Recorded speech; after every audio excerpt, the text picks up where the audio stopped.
CKD పేషెంట్కి ఏ స్టేజ్లో stem cells వాడాలి? ఇది చాలామంది అడుగుతున్న క్వశ్చన్. మీరందరూ గమనించుకోవాల్సింది ఏంటంటే, డ్యామేజ్ అనేది స్టార్ట్ అయినప్పుడు అది సీకేడీలో స్టేజ్ 1, 2, 3, 4, 5 డ్యామేజ్ స్టార్ట్ అయినప్పుడే వాడితే తప్పకుండా మంచి ఫలితం ఉంటుంది. మనం ఏం చేస్తాము, సీకేడీ 5th స్టేజ్లోనూ డయాలసిస్లోకి పోతున్నప్పుడు లేదా ట్రాన్స్ప్లాంట్ అవసరం అన్నప్పుడు స్టెమ్ సెల్స్ గురించి కనుక్కుంటున్నాం. దానివలన స్టెమ్ సెల్స్ ఒక ఉపయోగం అనేది చాలా లిమిటెడ్గా ఉండాల్సి వస్తూ ఉంది. సో ముందే చూసుకోగలిగితే stem cells is the best option.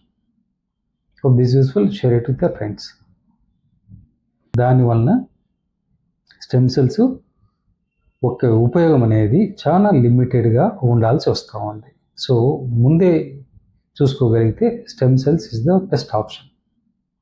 Hope this useful, share it with your friends. దానివలన